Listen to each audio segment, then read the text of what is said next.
Assalamu alaikum wa rahmatullahi wa barakatuh. J'espère que vous allez bien. Aujourd'hui, Inch'Allah, on va parler de la rencontre du prophète Muhammad sallallahu alayhi wa sallam avec les djinns, comme vous avez pu le voir dans le titre. Mais avant cela, je vous avais dit qu'on allait parler du voyage du prophète sallallahu alayhi wa sallam jusqu'à At-Ta'if. Et At-Ta'if, c'est une ville qui est à environ 80 km de la Mecque.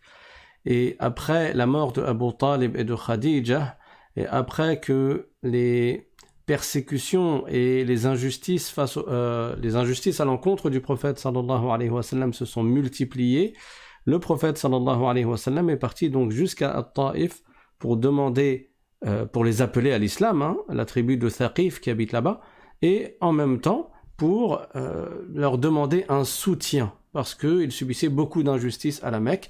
Et donc on va parler de ça aujourd'hui, Inch'Allah, et ensuite on parlera de la fameuse rencontre avec les djinns. Bismillahirrahmanirrahim. Alhamdulillahi Rabbil Alamin. Wa sallallahu wa sallam ala Sayyidina Muhammad wa ala alihi wa sahbihi at-tayyibin at-tahirin. Allahumma la sahla illa ma ja'altahu sahla.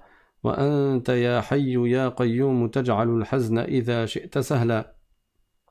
اللهم علمنا ما جهلنا وذكرنا ما نسينا وانفعنا بما علمتنا وزدنا علما. La louange est à Allah, le Seigneur des mondes, et que l'honneur et l'élévation en degrés soient accordés au prophète Muhammad sallallahu alayhi wa sallam. Nous demandons à Allah qu'il nous fasse apprendre ce que nous ignorons, qu'il nous fasse nous rappeler de ce que nous avons oublié et qu'il nous augmente en connaissance. Et nous lui demandons de nous préserver de l'état des gens de l'enfer, et nous demandons à Allah de nous accorder une intention sincère dans l'apprentissage de la science de la religion, et nous demandons à Allah Ta'ala de délivrer chacun d'entre nous des épreuves qui le touchent, et de nous accorder la patience dans les épreuves, qu'Allah Ta'ala vous préserve et qu'Allah nous préserve. Amin. Donc, on a vu dans les cours précédents que le prophète sallallahu alayhi wa sallam a subi beaucoup d'injustices de la part des Mécois, les associateurs de Quraysh, et particulièrement après la mort de son oncle Abu Talib, qui le défendait quand il était vivant. Alors le prophète sallallahu alayhi wa sallam, il est parti jusqu'à At-Ta'if, qui est à environ 80 km de la Mecque. Il est parti à pied, tout seul, avec une personne qui était Zayd ibn Haritha. Il est parti là-bas en espérant qu'ils acceptent l'islam, qu'ils acceptent d'entrer en islam. Et comme j'ai dit, il est parti là-bas dans l'espoir que ces gens-là soient d'accord pour le soutenir, pour le défendre contre les Qurayshites qui ne faisaient que repousser les limites de la nuisance en fait. Et quand il est arrivé à At-Ta'if, il est parti voir les dirigeants de la tribu, et c'était 3 personnes, donc 3 dignitaires de la tribu de Thaqif, et ces 3-là étaient des frères. En fait, ils étaient tous les enfants de Amr ibn Umayr, qui était le grand dirigeant de la tribu de Thaqif. Le prophète sallallahu alayhi wa sallam, il leur a parlé de l'islam, il leur a parlé aussi de ce qu'il subissait de la part de sa propre tribu, parce qu'il appelait à l'islam, parce qu'il appelait à adorer Allah uniquement et à ne rien lui associer. Et les 3-là, les 3 frères, ils lui ont répondu. Alors le premier, il a dit, si toi t'es l'envoyé de Dieu, alors moi je vais aller déchiqueter le rideau de la Kaaba, le rideau qui est posé sur la Kaaba, le vêtement de la Kaaba, moi j'irai le déchiqueter si toi t'es vraiment un envoyé de Dieu. Ça veut dire il n'a pas cru en lui. Ça veut dire je ne considère pas que t'es un envoyé d'Allah. Le deuxième frère, il lui a dit, et Allah, il a trouvé personne d'autre que toi pour envoyer cette personne propager son message. Dieu n'a pas trouvé quelqu'un d'autre à part toi. Ça veut dire pareil, il n'a pas cru en lui. Et le troisième, il lui a dit, Wallah, je te réponds pas. Il lui a dit, si tu es un prophète, alors ton mérite, il est au-dessus du fait que j'ai à te répondre. Si tu es vraiment un prophète, ton mérite il est trop haut pour que je te réponde. Et si tu mens au sujet d'Allah, tu mérites même pas que je te réponde. Donc dans tous les cas, je ne te réponds pas. Donc les 3 là, qui étaient les dirigeants, et le prophète sallallahu alayhi wa sallam, avec sagesse, il est parti voir les dignitaires, Parce que si les dignitaires le suivent, le reste du peuple, le reste de la tribu va suivre également. Donc, ces trois-là ne l'ont pas suivi. Alors le prophète sallallahu alayhi wa sallam, il les a laissés. Et il est resté quand même à Taïf, il est resté environ 10 jours. Et il allait voir tous les autres dignitaires, un par un, pour leur parler de l'islam, pour les appeler à adorer Allah et à ne rien lui associer. Mais ils n'ont pas répondu à son appel. Aucun d'entre eux n'a accepté de croire en lui. Il est resté 10 jours. La meilleure des créatures, le meilleur des hommes, le plus sage, le plus éloquent, le plus bon, celui qui est venu avec le Coran, il les a appelés, il est resté avec eux pendant 10 jours. Il les a pris un par un, les dignitaires, pour leur parler. Et aucun d'entre eux n'a accepté de se convertir à l'islam, d'embrasser l'islam et de suivre le prophète Mohammed sallallahu alayhi wa sallam. Pire encore, ils lui ont dit de partir parce qu'ils avaient peur que le prophète sallallahu alayhi wa sallam, il se mette à parler aux autres, à ceux qui n'étaient pas dignitaires et que certains d'entre eux le suivent. Donc, non seulement ils n'ont pas cru en lui, mais en plus ils l'ont rejeté de At-Taïf et ils lui ont sommé de s'en aller. Et quand le prophète sallallahu alayhi wa sallam s'en est allé, ils ont envoyé leurs enfants et leurs esclaves pour insulter le prophète Mohammed sallallahu alayhi wa sallam et pour lui crier dessus. Donc les enfants des dignitaires de Quraysh et les esclaves, ils se sont mis à insulter le prophète sallallahu alayhi wa sallam et ils se mettaient à crier. Et le prophète sallallahu alayhi wa sallam, il a donc pris le chemin pour partir. Et les gens se sont mis en deux rangées, donc les jeunes, les voyous, les jeunes et les esclaves des dignitaires, ils se sont mis sur deux rangées, une à droite et une à gauche. Donc ils entouraient le prophète sallallahu alayhi wa sallam, et pendant qu'il marchait, eux, ils lui jetaient des pierres. Et à chaque pas que le prophète sallallahu alayhi wa sallam faisait, il recevait des pierres, au point que du sang coulait de ses jambes. Et Zayd ibn Haritha, il essayait autant que faire se peut de protéger le prophète sallallahu alayhi wa sallam.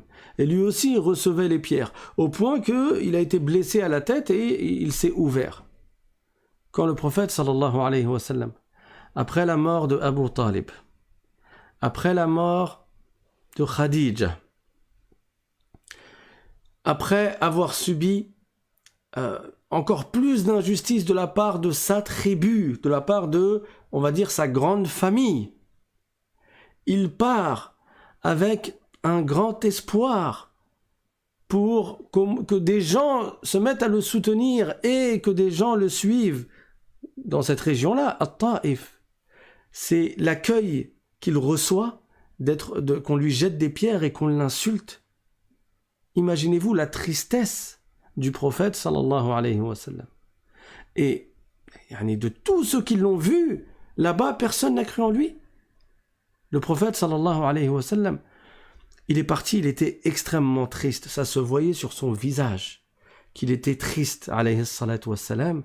Et il est parti jusqu'à un endroit qui s'appelle Qarn al-Tha'alib. Qarn al-Tha'alib, c'est un endroit qui est connu parce que quand on fait le pèlerinage, si on vient de la région de Najd, alors on s'arrête à cet endroit-là, Qarn al-Tha'alib. C'est ce qu'on appelle le miqat, donc la limite que l'on ne traverse pas en direction de la Mecque sans avoir mis l'intention dans le cœur d'entamer le pèlerinage. Donc ce qu'on appelle le ihram, l'entrée en rituel, si on vient de la région de Najd, on doit la faire à cette limite-là, maximum, qui s'appelle Qarn al-Tha'alib.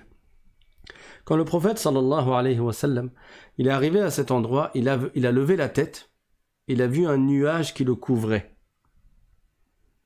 Donc un nuage s'est trouvé au-dessus du prophète sallallahu alayhi wa sallam. Il a levé la tête, et là, il a vu l'ange Jibril alayhi salam. L'ange Jibril, il lui a dit « Inna Allah qad sami'a qawla qawmika lak » Il lui a dit « Allah a entendu ce que ton peuple t'a dit. Allah Ta'ala entend toutes choses de toute éternité. Rien n'échappe à son ouïe. N'est-ce pas? Donc Jibril alayhi salam, il informe le prophète d'une chose que le prophète sallallahu alayhi wa sallam sait déjà. Mais vous allez comprendre la suite. Il a dit Inna Allah qad sami'a qawla qawmika lak. Allah, il sait ce qui t'est arrivé et il entend toutes choses, il a entendu ce qu'ils t'ont dit. Wa ma raddu alayk, et comment ils t'ont répondu, ce qu'ils ont répliqué. Wa qad ba'atha ilayka malak al-jibal. Et Allah, il t'envoie avec moi l'ange qui est chargé des montagnes. لِتَأْمُرَهُمْ بِمَا شِئْتَ فِيهِمْ, pour que tu lui ordonnes de faire ce que tu veux d'eux. Donc si tu as un désir concernant cette tribu, cette communauté qui t'a rejeté, qui t'a mal accueilli, qui t'a insulté et qui t'a frappé, qui t'a jeté des pierres, tu as un mot à dire à cet ange qui est chargé des montagnes et il s'occupe d'eux. Et là, l'ange chargé des montagnes, il a parlé au prophète sallallahu alayhi wa sallam. Et il lui a dit, Ya Muhammad, Inna Allah qad sami'a qawla qawmika lak. Il a répété la même phrase. Pour montrer, Allah Ta'ala, il ne lui échappe pas ce qui t'arrive. Allah a créé toutes choses. Allah a prédestiné toutes choses. Et tu n'es pas abandonné, ô Muhammad, alayhi salatu wassalam. Ceci, ce sont des épreuves qui ne font que t'élever en degrés, qui ne font que montrer ta valeur. Donc l'ange chargé des montagnes a répété Ya Muhammad, inna Allah qad sami'a qawla qawmika lak. Ô Muhammad, Allah a entendu les paroles de ton peuple adressées à toi. Wa qad ba'athani rabbuka ilayk. Et ton Seigneur, c'est-à-dire Allah, il m'a envoyé à toi lita'murani bi amrik, pour que tu m'ordonnes ce que tu souhaites. فما شئت. Il lui a dit, qu'est-ce que tu veux? إن شئت أطبقت عليهم الأخشبين. Il lui a dit, si tu le souhaites, je frappe sur eux une montagne contre l'autre. C'est-à-dire, donc il y avait deux montagnes, il a dit, je les frappe l'une contre l'autre et donc je les écrase entre les montagnes. Je les anéantis à ta demande. Et le prophète sallallahu alayhi wa sallam,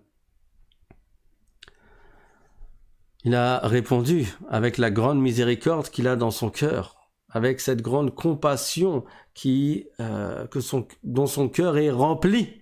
Il a dit cette phrase qui est extrêmement connue et qui a traversé les siècles. بَلْ أَرْجُو أَنْ يُخْرِجَ اللَّهُ مِنْ أَصْلَابِهِمْ مَنْ يَعْبُدُ اللَّهَ لَا يُشْرِكُ بِهِ شَيْئًا. Il a dit, je souhaite plutôt, ou j'espère, qu'Allah fasse sortir d'eux une descendance qui adore Allah et qui ne lui associe rien. Allahu Akbar. Après avoir subi tout ce qu'il a subi, cet ultime espoir qu'il avait de gens qui étaient pas loin de la Mecque, à 80 km de la Mecque, pour qu'ils viennent le soutenir, le défendre et qu'il puisse continuer à propager l'islam.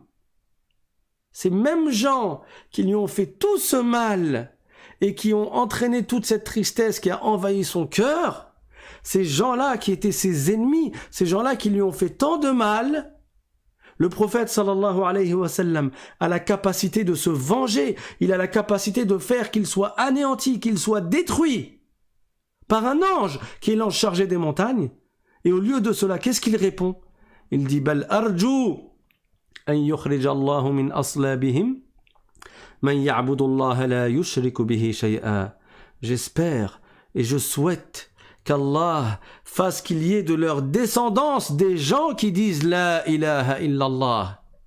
Même si c'est pas eux, au moins dans leur descendance, qu'il puisse y avoir des gens qui adorent Allah uniquement et qui ne lui associent rien. Et ce hadith est rapporté par Muslim. Donc regardez comment était le prophète sallallahu alayhi wa sallam. Celui qui est surnommé Nabiyyur Rahmah.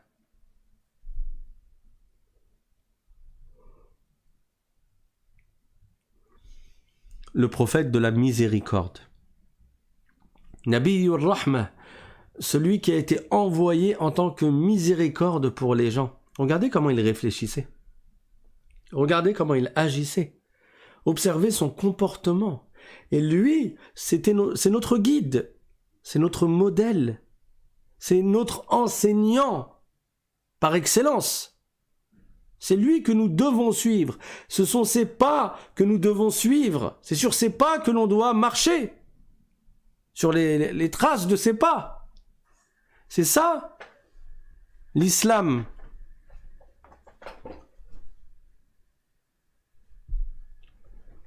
C'est ça l'islam. C'est ça l'enseignement de l'islam. C'est ça le prophète Mohammed sallallahu alayhi wa sallam.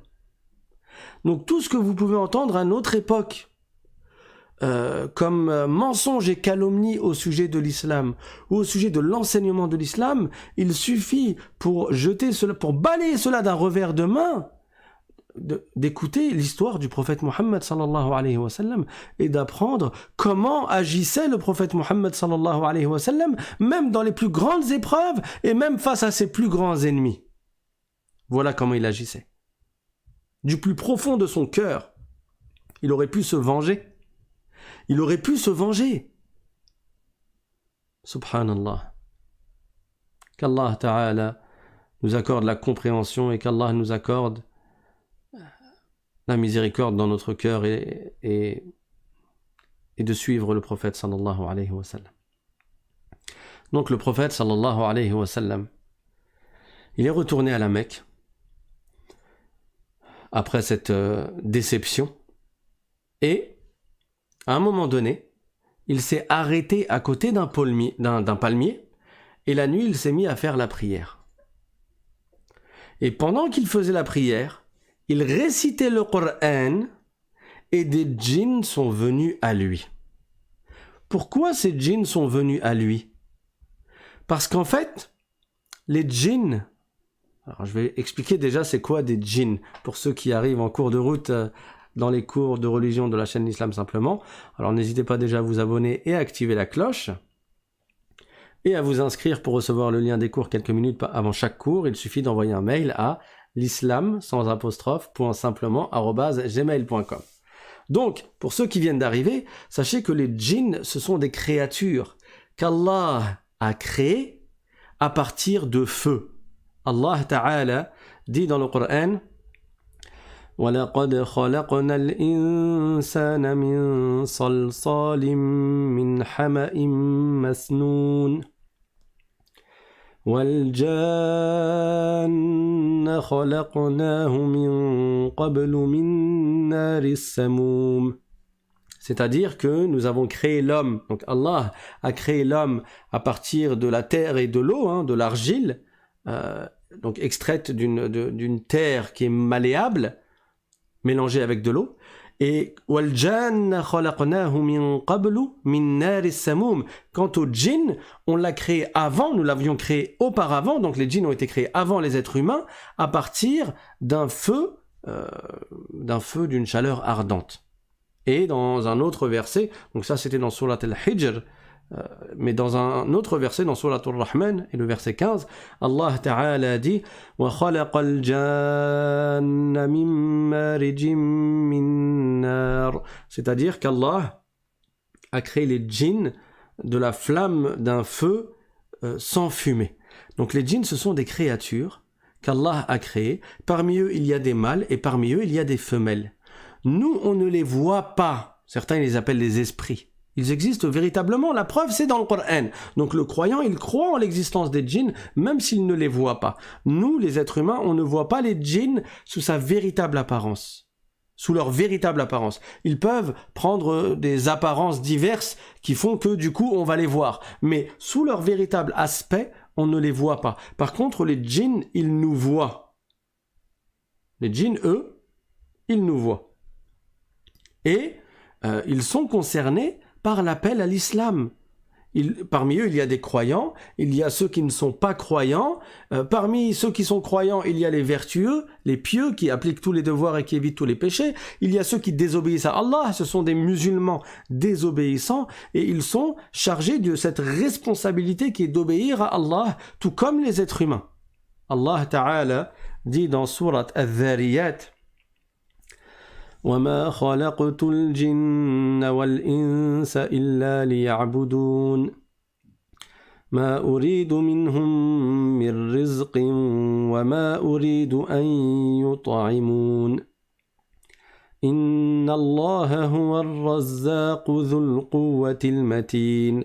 C'est-à-dire qu'Allah Ta'ala n'a créé les djinns et les êtres humains que pour leur ordonner de l'adorer.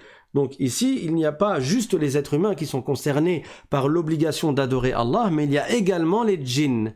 Ma uridu minhum min rizqin wa ma uridu an yut'imun. Allah dit dans le sens que je ne cherche pas d'eux une subsistance. Je ne veux pas qu'ils me nourrissent. Allah n'est pas concerné par ces choses-là. Inna Allah huwa ar-razzaq. C'est Allah qui est le grand pourvoyeur, c'est Allah qui donne la subsistance et c'est Allah Ta'ala qui a la toute puissance. Donc, les djinns, ils existent réellement et ils sont plus forts que les êtres humains, ils vivent plus longtemps que les êtres humains et parmi les djinns, il y en a qui volent dans les airs. Et les djinns, parmi eux, il y en a qui volent jusqu'à se rapprocher du ciel pour entendre les anges, pour écouter les anges quand les anges se parlent entre eux. Parce que Allah Ta'ala fait savoir aux anges certaines choses qui ont lieu dans ce bas monde. Certaines choses. Les anges ne connaissent pas tout. Il n'y a que Allah qui sait toutes choses. Et les djinns, ils montent dans le ciel pour écouter les anges, pour ensuite redescendre sur terre en ayant pris quelques informations et pour transmettre certaines de ces informations à des gens qu'on appelle les charlatans, ils se font passer pour des voyants ou pour des devins ou ce genre de choses. En réalité, ils ne connaissent pas les choses cachées, mais ils sont informés par les djinns. Et les djinns sont les plus menteurs des créatures. Il peut donner une vérité, donner une information, et avec elle 999 mensonges ou 1000 mensonges. C'est comme ça que les soi-disant devins ou charlatans, ceux qui prétendent voir les choses cachées, où t'as perdu tes clés, qui t'a fait du mal, ou soi-disant ces gens-là, en réalité, ils travaillent avec les djinns. D'accord ? Sauf qu'à ce moment-là, dans l'histoire que je suis en train de raconter, les djinns sont montés dans le ciel pour écouter les anges et ils se sont fait lancer des projectiles, des bolides. Un bolide, dans son sens premier, c'est pas une voiture c'est pas une BMW qui roule à 300 à l'heure. Un bolide, c'est un météore, c'est une étoile filante, c'est un projectile qui est jeté sur un djinn. Et les anges, ils se sont mis à jeter des projectiles, donc, de feu sur les djinns. Et là, les djinns, ils se sont dit, mais qu'est-ce qui se passe ? Mais que se passe-t-il ? C'était pas de leur habitude. Et là, soudainement, ils se font jeter des projectiles. Pourquoi ? Ils se sont dit, soit il y a quelque chose sur Terre qui va se passer qui est mauvais, qui est mal. C'est pour ça que les anges ont fait en sorte qu'on ne les écoute pas, qu'on n'entende rien de ce qu'ils disent, soit au contraire, c'est un grand bien qui se passe sur Terre. Il y a quelque chose qui va arriver sur Terre. Alors ils se sont dit entre eux, on va se propager sur Terre et on va essayer de voir qu'est-ce qui se passe. Et parmi les djinns qui se sont propagés, qui se sont dispersés, il y en a qui ont voyagé dans la région où était le prophète Mohammed sallallahu alayhi wa sallam. Et quand le prophète Mohammed sallallahu alayhi wa sallam faisait la prière, ils ont entendu le prophète sallallahu alayhi wa sallam réciter le Coran. Ces djinns-là, ils sont de la région de Nasibin. Certains ont dit qu'ils étaient 7 et d'autres ont dit qu'ils étaient 9. Et alors ils se sont mis à écouter le prophète réciter le Coran. Et au départ, le prophète sallallahu alayhi wa sallam n'avait pas su qu'il l'écoutait pendant qu'il récitait le Coran. Au début, le prophète sallallahu alayhi wa sallam ne savait pas que les djinns l'écoutaient. Et ces gens-là, ces djinns-là, ils ont écouté le Coran. Ils ont su que c'était la vérité. Ils ont accepté l'islam. Et après, ils sont retournés voir leur peuple à Nasibin pour les appeler à l'islam. Et certains savants ont dit que donc le prophète sallallahu alayhi wa sallam leur a parlé et qu'il leur a recommandé d'appeler leur peuple à l'islam. Allah Ta'ala dit dans le Coran au sujet de cette histoire dans Surat al-Ahqaf. A'udhu billahi minash shaytanir rajim. وَإِذْ صَرَفْنَا إِلَيْكَ نَفَرًا مِنَ الْجِنِّ يَسْتَمِعُونَ الْقُرْآنَ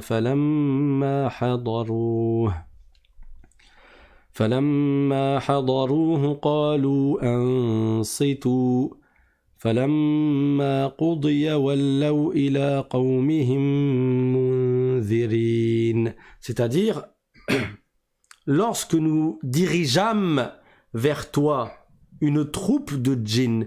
Donc Allah Ta'ala a fait, par sa toute-puissance et par sa volonté, il a fait que des djinns aillent dans l'endroit où était le prophète sallallahu alayhi wa sallam pour qu'ils écoutent le Coran.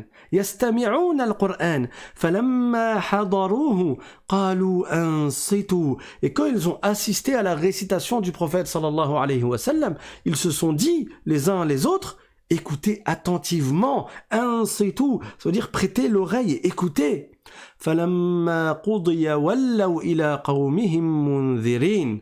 Et quand la récitation du Coran fut terminée, ils sont retournés à leur peuple en tant qu'avertisseurs. C'est-à-dire que eux-mêmes, ils ont pris cette charge de la da'wa et ils sont partis appeler les autres à l'islam, appeler les autres djinns de leur peuple à l'islam. قالوا يا قومنا إنا سمعنا كتابا أنزل من بعد موسى مصدقا لما بين يديه يهدي إلى الحق وإلى طريق مستقيم.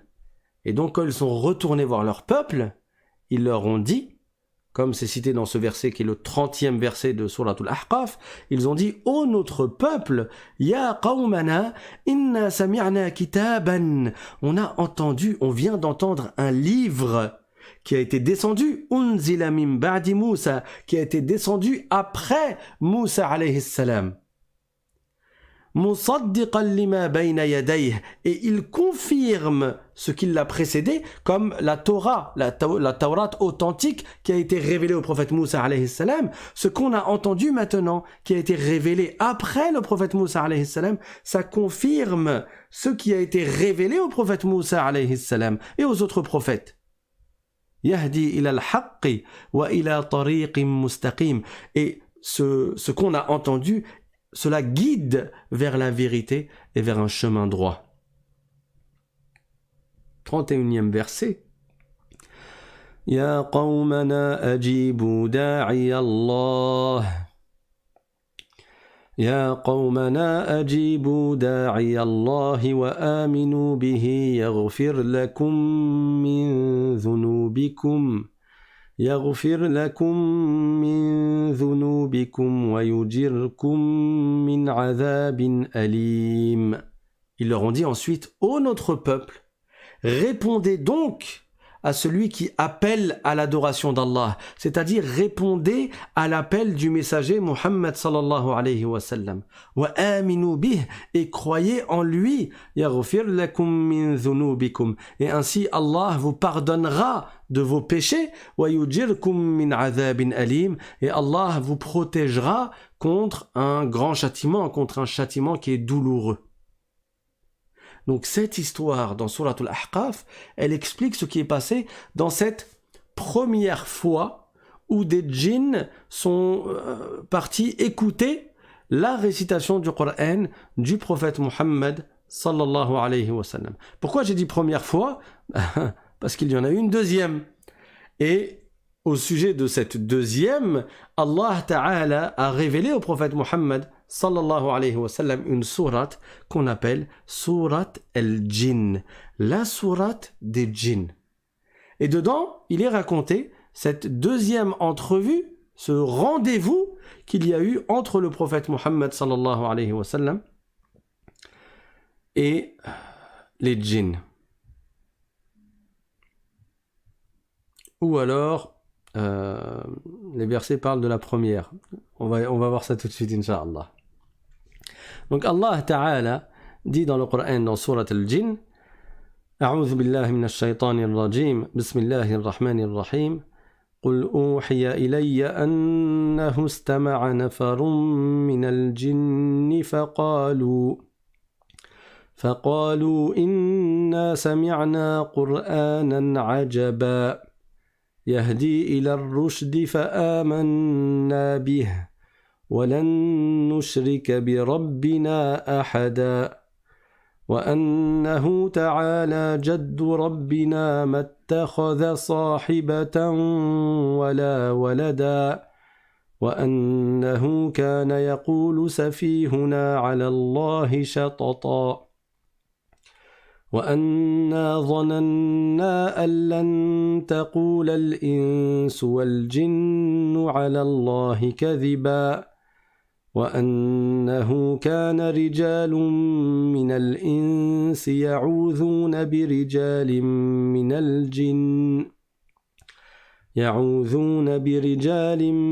من الجن فزادوهم رهقا وأنهم ظنوا كما ظننتم أن لن يبعث الله أحدا وأنا لمسنا السماء فوجدناها ملئت حرسا شديدا وشهبا وأنا كنا نقعد منها مقاعد للسمع فمن يستمع الآن يجد له شهابا رصدا وأنا لا ندري أشر أريد بمن في الأرض أم أراد بهم ربهم رشدا وأنا منا الصالحون ومنا دون ذلك كنا طرائق قددا وأنا ظننا أن لن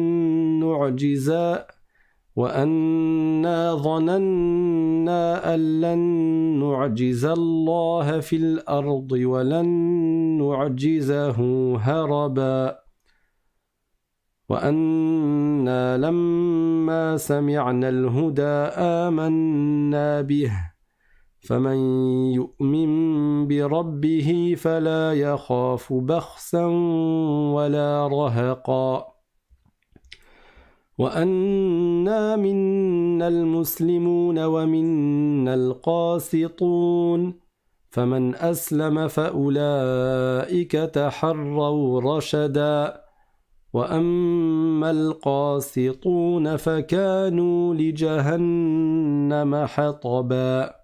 Donc dans ces 15 premiers versets de Sourate Al-Jinn, Allah Ta'ala nous informe ce que les djinns, donc en fait c'était par rapport à la première entrevue, ce que les djinns ont expliqué lorsqu'ils ont fait l'appel à l'islam à leur peuple après être revenus de leur écoute du Coran quand ils ont vu le prophète sallallahu alayhi wa sallam à côté du palmier.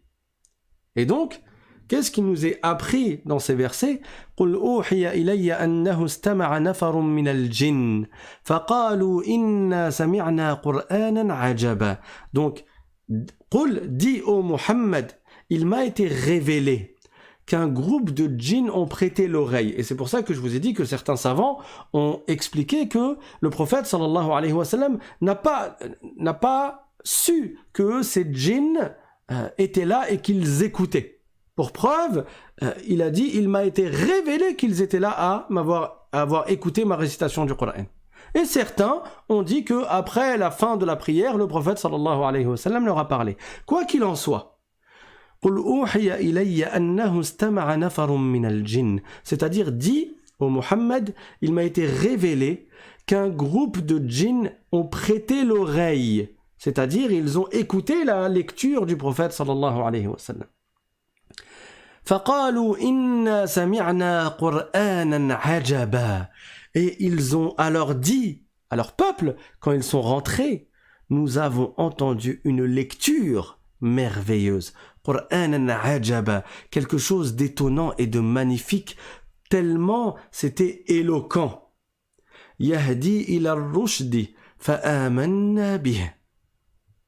Ils ont dit à leur peuple, et ce Coran que nous avons écouté, il guide vers la droiture, donc vers la vérité, vers le fait d'avoir la foi et d'être sur le chemin de droiture. فآمنا به, et nous y avons cru au Coran. وَلَن نُشْرِكَ بِرَبِّنَا أَحَدًا.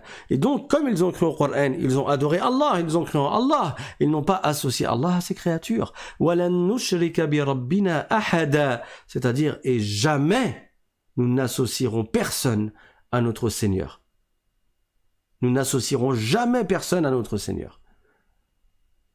Ouais, parce que la phrase précédente, je crois que... Comment j'ai tourné la phrase, ça peut vouloir dire l'inverse, je crois. En tout cas, ils ont dit que jamais ils associeront quelqu'un à Allah Ta'ala. C'est-à-dire, ils adorent Allah, ils ne lui associeront rien. وَأَنَّهُ تَعَالَى جَدُّ رَبِّنَا مَا اتَّخَذَ صَاحِبَةً وَلَا وَلَدًا. Ils ont dit à leur peuple, regardez comment on fait la da'wa, comment on parle. Eux-mêmes, ils ont parlé à leur peuple. Mais eux, c'était des djinns. Et ils ont dit, en vérité, notre Seigneur, Ta'ala jaddu rabbina, c'est-à-dire, glorifié soit-il, qu'il soit exalté, qu'il soit glorifié. Il est exempt de toute imperfection. Mattakhadha sahibatan wala walada. Il ne s'est pas donné une compagne, ni un enfant. Et c'est pour ça que certains ont dit, j'en parlerai tout à l'heure. Bref, وَأَنَّهُ كَانَ يَقُولُ سَفِيهُنَا عَلَى اللَّهِ شَطَطًا. Et ils leur ont dit, et celui parmi nous qui est insensé, Safihuna. Alors certains savants ont dit, celui qui est visé par Safihuna, celui qui est insensé, c'est Iblis, qui est un djinn, et qui est le plus mauvais des djinns, et le plus grand des mécréants. Iblis, le maudit. J'ai dit tout à l'heure que les djinns, parmi eux, il y avait des croyants et parmi eux, il y avait des non-croyants. Les non-croyants parmi eux, on les appelle les shayatin, les diables. Et parfois, quand on vise le diable, le shaytan au singulier, on vise Iblis lui-même, qui est leur ancêtre. Et donc, ils ont dit à leur peuple, ces 9-là ou ces 7-là, ils étaient quelques-uns. Parce que nafarum min al-jinn, un nafar, c'est un groupe de gens entre 3 et 10 dans la langue arabe. Et c'est pour ça que certains savants ils ont dit ils étaient 7 et certains ont dit ils étaient 9. Ils leur ont dit celui qui est insensé parmi nous, donc Iblis, ou alors celui qui est égaré parmi nous, parmi les djinns, donc les non-croyants, il disait des extravagances, il disait des mensonges à l'égard d'Allah, en lui attribuant le fils et en lui attribuant la compagne. وَأَنَّا ظَنَنَّا أَن لَّن تَقُولَ الْإِنسُ وَالْجِنُّ عَلَى اللَّهِ كَذِبًا. Ils leur ont dit, nous, on ne pensait pas que les humains ou les djinns, ils oseraient proférer un mensonge à l'égard d'Allah. Ça veut dire, c'est pour ça que nous, on les croyait quand ils disaient que Dieu a un fils ou Dieu a une compagne, nous, on les croyait. C'est par rapport à ça que je voulais vous dire tout à l'heure. Certains savants ont dit que ces djinns-là, auparavant, c'était des juifs, c'était des yahoud, c'était des djinns qui avaient suivi les yahoud.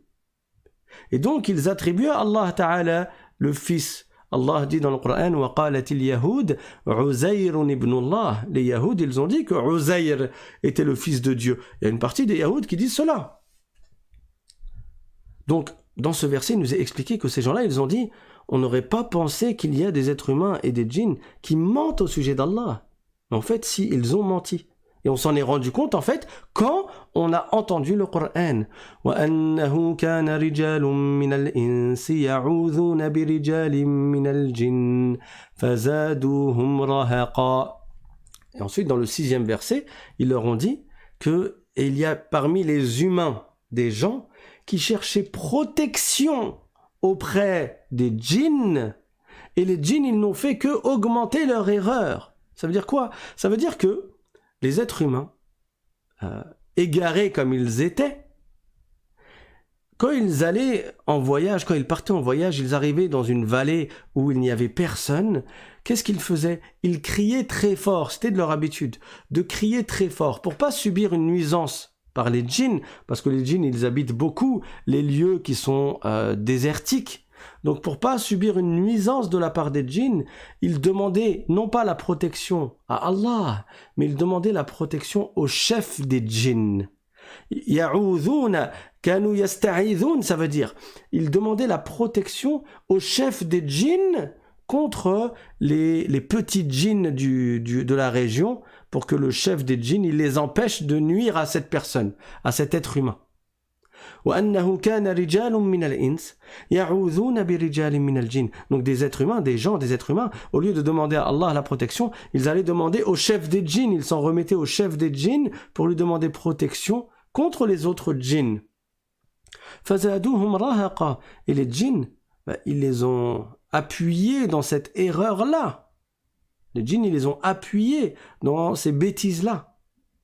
Donc ils ont été une cause pour que les êtres humains ils fassent ce genre de choses. وَأَنَّهُمْ ظَنُّوا كَمَا ظَنَنْتُمْ أَن لَّن يَبْعَثَ اللَّهُ أَحَدًا. Et donc ces quelques djinns, ils ont dit à leur peuple, et ils avaient pensé, c'est-à-dire les hommes, ils avaient pensé comme vous avez pensé, c'est-à-dire vous les djinns. Donc aussi bien les hommes que vous-même, tous quoi, vous avez pensé qu'Allah n'allait pas envoyer un messager. Eux, les hommes de la tribu de Quraysh, ils ne croyaient pas qu'Allah allait envoyer un messager. Et de la même manière, les djinns ont dit à leur famille, à leur peuple, vous croyez vous aussi qu'Allah n'allait pas envoyer un nouveau messager. وَأَنَّا لَمَسْنَا السَّمَاءَ فَوَجَدْنَاهَا مُلِئَتْ حَرَسًا فَوَجَدْنَاهَا مُلِئَتْ حَرَسًا شَدِيدًا وَشُهُبًا. Et là, ils leur ont dit, et nous, on est partis proche du ciel. Et on a trouvé que le ciel était plein de gardes. Cette fois-ci, il y avait beaucoup d'anges qui étaient là pour protéger. Et on a vu des bolides. Je répète, c'est pas des Tesla, c'est pas des BMW. Quand vous allez dans les dictionnaires, un bolide, à la base, c'est un météore. D'accord ? Donc un objet dans le ciel. Et donc, ils ont dit, on a vu des shuhub, c'est-à-dire ces projectiles qui étaient jetés à notre encontre. Donc, les étoiles filantes ou bien les météores lancés comme projectiles sur les djinns. وَأَنَّا كُنَّا نَقْعُدُ مِنْهَا مَقَاعِدَ لِلسَّمْعِ وَأَنَّا كُنَّا نَقْعُدُ مِنْهَا مَقَاعِدَ لِلسَّمْعِ. Donc, ils leur ont dit, et nous, on allait dans le ciel et on prenait place, on allait dans certaines places et on écoutait les anges. فَمَنْ يَسْتَمِعِ الْآنَ يَجِدْ لَهُ شِهَابًا رَصَدًا. Mais celui qui prête l'oreille maintenant, celui qui veut écouter maintenant, il va trouver des bolides qui sont prêts, qui sont aux aguets, des projectiles qui sont prêts à être lancés sur eux. وَأَنَّا لَا نَدْرِي أَشَرٌّ أُرِيدَ بِمَنْ فِي الْأَرْضِ أَمْ أَرَادَ بِهِمْ رَبُّهُمْ رَشَدًا. Et alors à ce moment-là, quand on a vu les anges dans le ciel qui étaient prêts à nous jeter des projectiles, on a vu des gardes. À ce moment-là, on ne savait pas. Est-ce que c'est du mal qui est voulu pour les habitants de la terre? Ou est-ce que leur Seigneur, c'est-à-dire Allah, il a voulu les mettre sur le droit chemin? C'est-à-dire, quelle est donc cette raison pour laquelle on ne nous laisse pas écouter les anges et on nous jette des projectiles? وَأَنَّا مِنَّا الصَّالِحُونَ وَمِنَّا دُونَ ذَلِكَ. Et ils leur ont dit aussi, et parmi nous, c'est-à-dire les djinns, il y a des vertueux, il y a ceux qui sont en dessous de la vertu, qui le sont moins, soit parce qu'ils ne sont pas croyants du tout, donc les diables, les shayatines, soit parce qu'ils sont croyants mais pas vertueux, ils sont désobéissants. Ce sont des musulmans mais désobéissants. كُنَّا طَرَائِقَ قِدَدًا. On était divisés en différents groupes. Donc il y a ceux qui sont sur la bonne croyance, il y a ceux qui sont déviés, il y a ceux qui sont sur la bonne croyance mais qui commettent des péchés. On est différents groupes. وَأَنَّا ظَنَنَّا أَن لَّن نُّعْجِزَ اللَّهَ فِي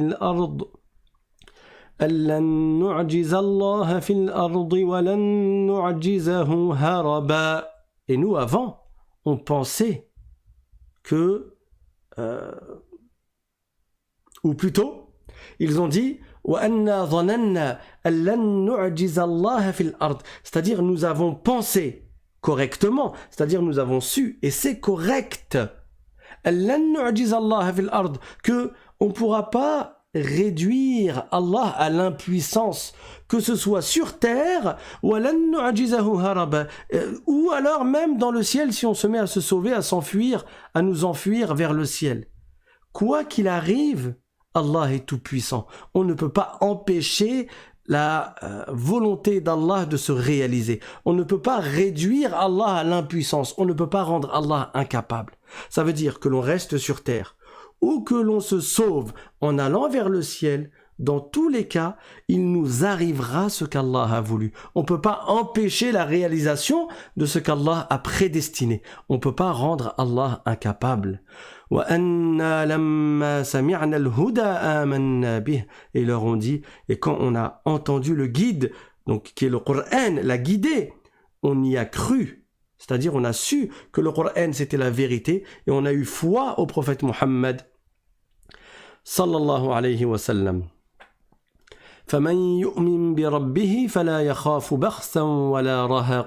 Et celui qui croit en son Seigneur, celui qui croit en Allah, alors qu'il ne craigne pas que ses récompenses soient diminuées. Il aura les récompenses qu'il mérite et qu'il ne craigne pas les injustices qu'il va subir.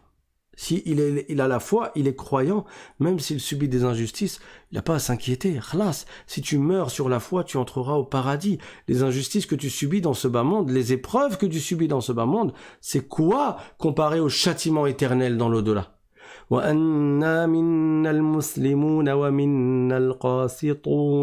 là, ils ont répété encore, ils ont dit, et parmi nous, il y a les musulmans, et il y a les injustes, c'est-à-dire ceux qui ont dévié, qui n'ont pas suivi l'islam, les non-musulmans.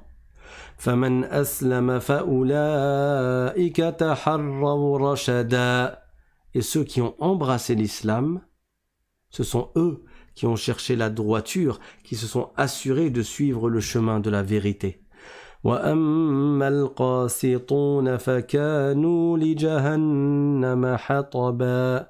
Quant aux injustes, c'est-à-dire ceux qui se sont détournés de la vérité, ceux qui ont refusé d'adorer Allah, de croire en Allah et en son messager, ces gens-là, ils formeront le combustible de l'enfer. Ces gens-là, ils sont le combustible de l'enfer. Ils se feront châtier en enfer. Donc c'est 7 ou c'est 9 djinns qui ont écouté le Coran du prophète sallallahu alayhi wa sallam. Immédiatement, ils sont partis dans leur tribu et ils les ont appelés à l'islam. Et après, ils sont donc revenus voir le prophète sallallahu alayhi wa sallam et cette fois-ci, ils étaient 300. Ils sont arrivés dans un endroit qu'on appelle Al-Hajoun.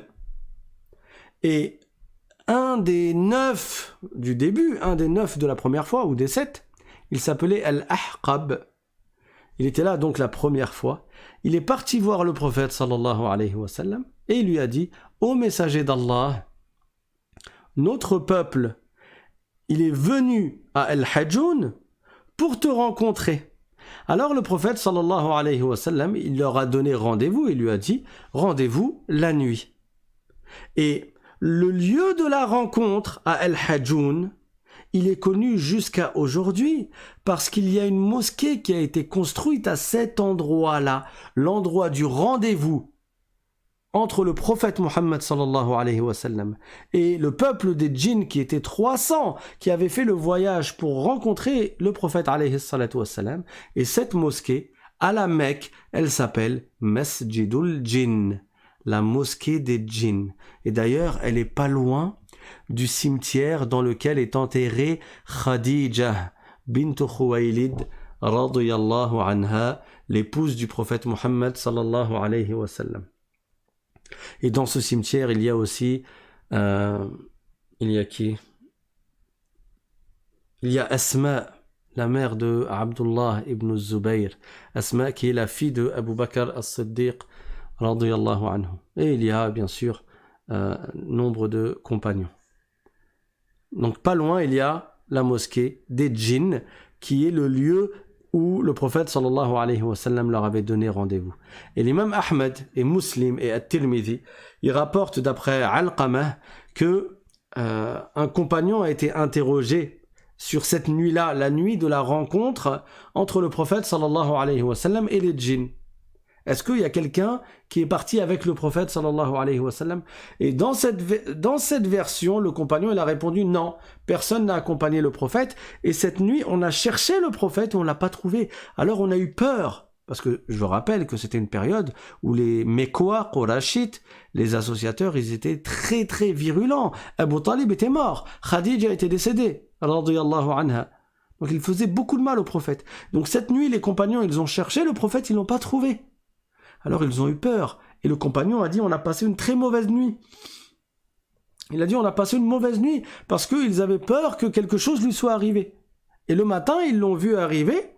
Et le prophète, sallallahu alayhi wa sallam, il leur a dit, des djinns sont venus me voir et je leur ai récité le Coran. Là, on parle de la deuxième fois. Il leur a récité le Coran encore. Et le compagnon a dit, on est parti du coup avec le prophète, sallallahu alayhi wa sallam. Il nous a montré les traces des djinns, donc leurs traces et les traces de leur feu. Ça, c'est une version du hadith. Dans une autre version du hadith, il a été rapporté que Abdullah ibn Mas'ud, il est parti avec le prophète sallallahu alayhi wa sallam. Et le prophète sallallahu alayhi wa sallam, il a tracé un trait autour de Abdullah et lui a dit, quoi qu'il arrive, tu ne dépasses pas ce trait. Tu bouges pas, tu restes ici. Et en fait, c'était comme une protection pour Abdullah ibn Mas'ud. Le prophète sallallahu alayhi wa sallam, il a tracé un trait par terre. Il lui a dit, quoi qu'il se passe, tu n'avances pas, tu ne bouges pas, tu ne traverses pas ce trait. Et le prophète sallallahu alayhi wa sallam, il a continué son chemin, donc il est parti au rendez-vous, et du coup, Abdullah ibn Mas'ud, il est resté sur place et il a obéi au prophète alayhi salatu wa sallam. Il a dit, les djinns, ils sont partis dans la direction du prophète, mais ils passaient par moi. Et lui, il les a vus, non pas parce que, en fait, ils étaient pas sous leur véritable apparence. Ils avaient pris une apparence. Donc, ils avaient un aspect, du coup, qui était visible. Et Abdullah ibn Abbas, il les a vus, il a eu peur. Et il voulait partir. Il voulait bouger, il voulait s'en aller. Mais il s'est rappelé que le prophète, sallallahu alayhi wa sallam, lui avait dit, quoi qu'il arrive, tu ne quittes pas, tu ne traverses pas ce trait. Et en fait, les djinns, ils allaient dans sa direction, mais au niveau du trait, ils ne pouvaient pas le traverser pour atteindre Abdullah ibn Mas'ud radiyallahu anhu, et donc ils faisaient le tour. Donc Abdullah ibn Mas'ud, il était dans une protection. Alors, les djinns, ils ont continué jusqu'au lieu du rendez-vous, et ils ont rencontré le prophète sallallahu alayhi wa sallam, qui leur a récité du Coran, et ils lui ont demandé des provisions. Ils lui ont demandé en ce qui concerne leur subsistance pour manger, qu'est-ce qu'ils mangent. Et le prophète sallallahu alayhi wa sallam, il leur a répondu que leur nourriture, elle consiste en ce qui suit. Les os qui tombent sous leurs mains et sur lesquels le nom d'Allah a été récité, c'est-à-dire que un musulman c'est-à-dire que une bête a été égorgée conformément à la loi de l'islam, selon les règles et les conditions pour qu'elle devienne halal, cette nourriture-là, quand les êtres humains, quand les musulmans, les croyants, ils ont fini de la manger, Allah Ta'ala, il fait que les os, ils soient recouverts de chair pour les djinns. Et les djinns, ils mangent après les êtres humains. Le prophète sallallahu alayhi wa sallam leur a dit que ce serait leur nourriture. Et c'est pour ça que dans la loi du prophète Mohammed sallallahu alayhi wa sallam, c'est interdit pour le croyant de faire l'istinja avec les os, parce que c'est la nourriture des djinns croyants. Les djinns musulmans, ils consomment la chair qui est reformée après que les êtres humains, ils aient mangé de cette viande. Et voilà pour ce qui est de la rencontre du prophète Mohammed sallallahu alayhi wa sallam avec les djinns. On va s'arrêter là, je crois qu'on est arrivé à 1 heure. Je vais laisser quelques minutes pour les questions. Et je rappelle, pour ceux d'entre vous qui êtes nouveaux, mashallah, on est 735 aujourd'hui, j'avais pas vu. Ça faisait longtemps qu'on n'avait pas dépassé la barre des 500. C'est le titre qui vous a accroché.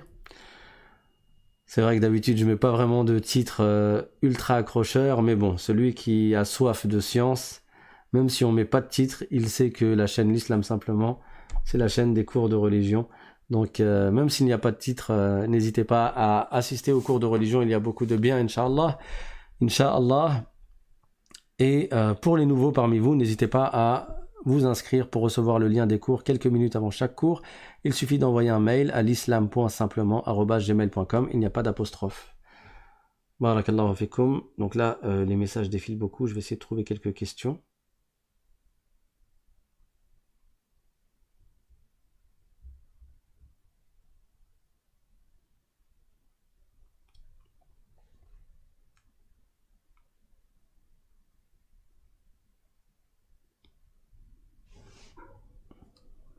Alors, ça va vite, j'ai du mal à accrocher, à stopper le défilement. Quelqu'un demande, que répond-on à quelqu'un qui dit qu'en islam, il existe aussi les 7 péchés capitaux? Il y a 7 péchés que le prophète sallallahu alayhi wa sallam a cités, qui font partie des péchés qui mènent à la perte. Le prophète sallallahu alayhi wa sallam a cité dans un hadith 7 péchés qui sont extrêmement graves et qui mènent à la perte.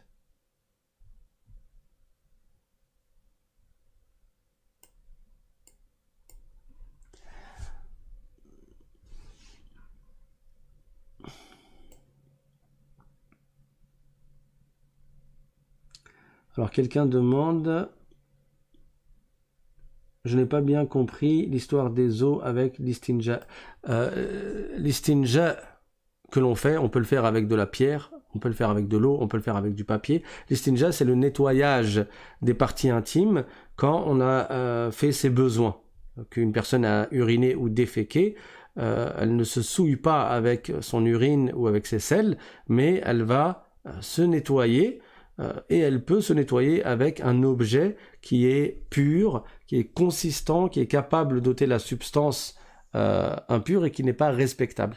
Et il n'est pas possible de se nettoyer avec des os. Pourquoi? Parce que c'est la nourriture des djinns croyants. Quand on a fini de manger les os, la viande, les os, on les utilise pas pour l'istinja.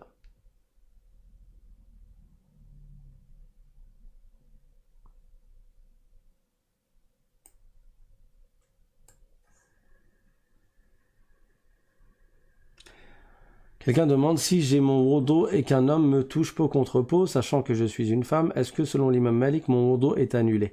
Alors, dans l'école malikite, s'il n'y a pas eu de recherche de plaisir et que la personne n'a pas ressenti de plaisir dans le toucher, c'est-à-dire de plaisir charnel, de désir de plaisir charnel, dans ce cas-là, le wudu n'est pas annulé. Par contre, si elle a recherché par ce toucher un désir, un plaisir, et ou si elle l'a trouvé, même sans l'avoir recherché, alors ça annule le wudu.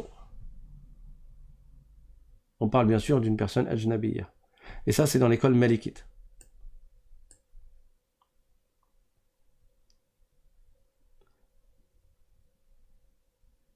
Quelqu'un demande...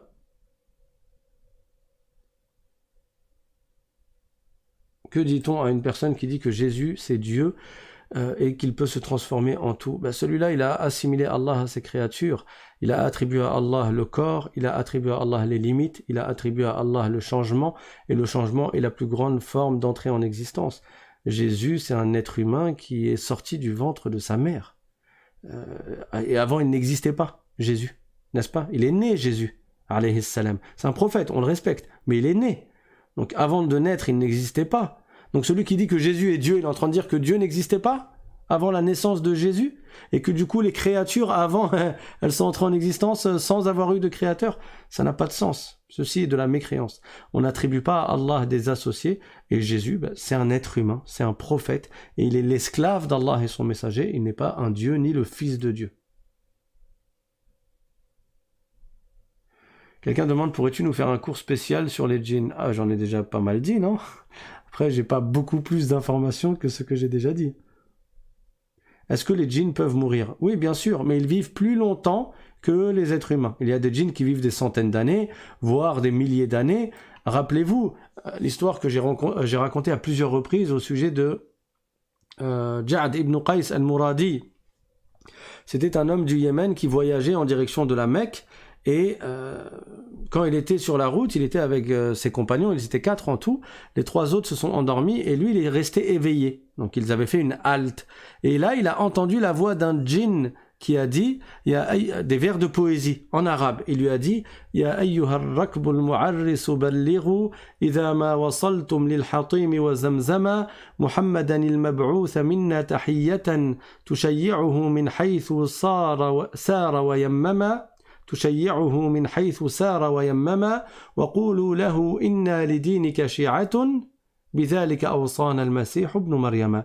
C'est-à-dire que le djinn il lui a dit ô vous qui avez fait une halte dans votre voyage, lorsque vous arriverez à la Mecque, à Al-Hatim et Zamzam, à la source de Zamzam, passez de notre part le salam au messager d'Allah sallallahu alayhi wa sallam, à Muhammad l'envoyé de Dieu, et dites-lui que nous le soutenons et que nous le suivons, et c'est cela ce que nous a ordonné de faire Isa ibn Maryam. Ça veut dire que ce djinn, il avait vécu à l'époque de Isa, donc 600 ans avant le prophète sallallahu alayhi wa sallam, et il a suivi le prophète Isa alayhi salam, il était musulman de l'époque de Isa alayhi salam, et ensuite il a vécu jusqu'à l'époque du prophète Muhammad sallallahu alayhi wa sallam.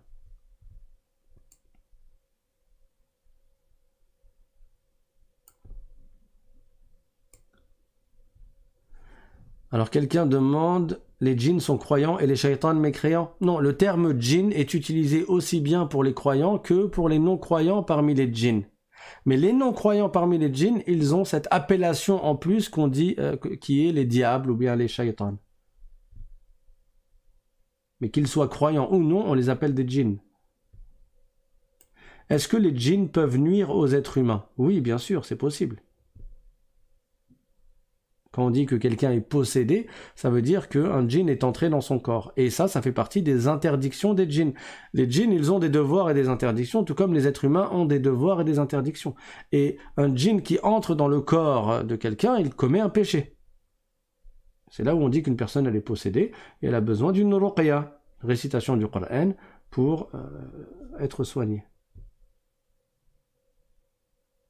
Quelqu'un demande, j'apprends la salat mais je m'aide avec une feuille, est-ce que ma prière est valable? Oui, elle est valable.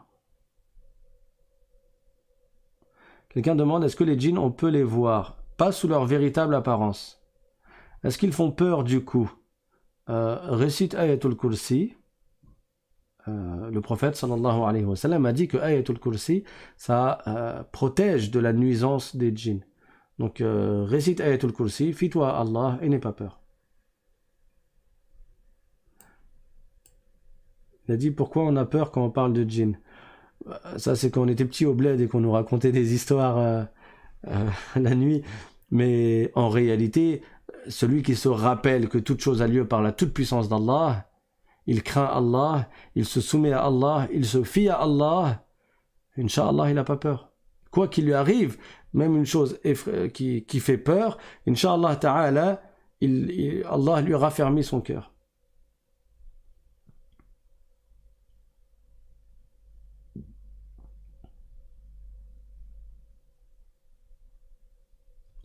Alors, je suis en train de remonter dans les questions. Alors, quelqu'un demande quel titre tu as? Un titre? YouTubeur? Ça te va? Est-ce que tu es un shir?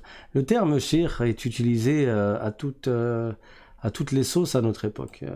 D'une manière générale, à partir du moment où quelqu'un il enseigne la religion de l'islam, il est appelé cheikh. Après, le terme cheikh, il est aussi utilisé pour viser une personne âgée. Un homme âgé, on dit c'est un cheikh, dans le sens homme âgé, pas dans le sens quelqu'un qui a acquis les connaissances religieuses et qui les transmet et qui les enseigne.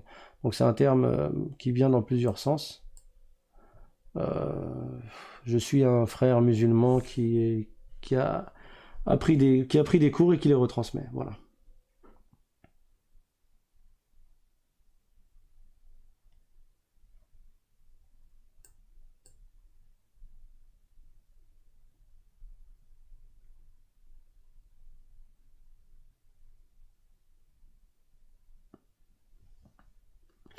Alors quelqu'un demande, bonsoir, j'aimerais vraiment savoir qu'il y a la race blanche et la race noire alors qu'on est tous venus du prophète Adam alayhi salam et Hawa. Non seulement on est tous venus du prophète Adam alayhi salam, mais le prophète sallallahu alayhi wa sallam a dit dans le sens, alors il a dit quoi? J'ai oublié le hadith que je voulais dire. Mais le prophète sallallahu alayhi wa sallam nous a appris que le prophète Adam alayhi salam a été créé à partir de différentes terres. Allah a envoyé un ange pour prendre différentes sortes de terres, de la terre molle, de la terre dure, de la terre qui est entre les deux, de la terre blanche, de la terre noire, de la terre de différentes couleurs, etc. Et toutes ces terres-là ont été réunies pour la création du prophète Adam alayhi salam. Et à partir de là, il a dans sa descendance des gens qui sont de différentes couleurs. Effectivement. Mais le prophète sallallahu alayhi wa sallam a dit La fadla li arabiyyin ala a'jamiyyin illa bittaqwa. C'est-à-dire que un arabe n'a pas de supériorité sur un non-arabe si ce n'est par la piété. C'est-à-dire que c'est pas parce que tu es arabe que tu es meilleur que quelqu'un qui n'est pas arabe. Si tu es meilleur que lui, c'est parce que tu es plus pieux que lui. Et si lui il est meilleur que toi, c'est parce qu'il est plus pieux que toi. Et la piété, ça consiste à accomplir les devoirs et éviter les péchés, à craindre Allah et lui obéir. Donc c'est ça le référentiel, c'est la piété. C'est pas la couleur de peau, c'est pas l'origine.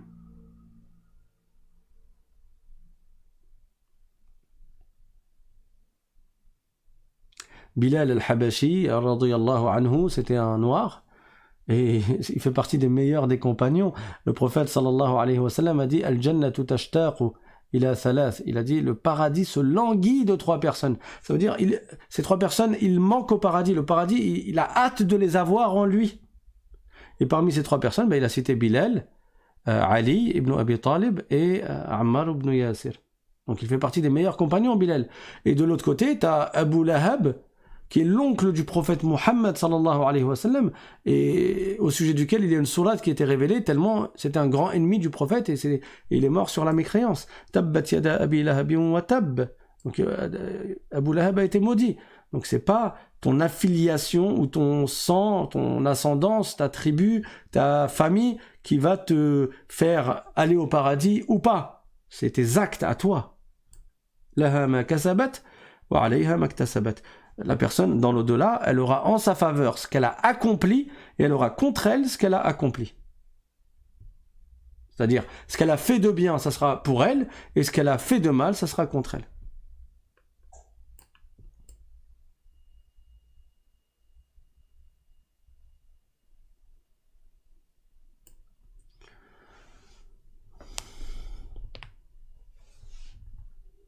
Alors quelqu'un a dit, j'aimerais acheter un tapis avec des personnages animés pour mon fils. Si tu peux éviter cela, évite. Quelqu'un demande comment faire la prosternation après avoir connu des erreurs dans la prière. Commis, tu veux dire, des erreurs dans la prière. Je t'invite à écouter le cours dans la playlist de la chaîne L'Islam Simplement. Donc la playlist, elle s'appelle Comment bien faire la prière. Et il y a un cours qui s'appelle Quand tu fais une erreur dans la prière. Et là, j'explique la prosternation de l'oubli. Dans tous ces, enfin, avec beaucoup de détails.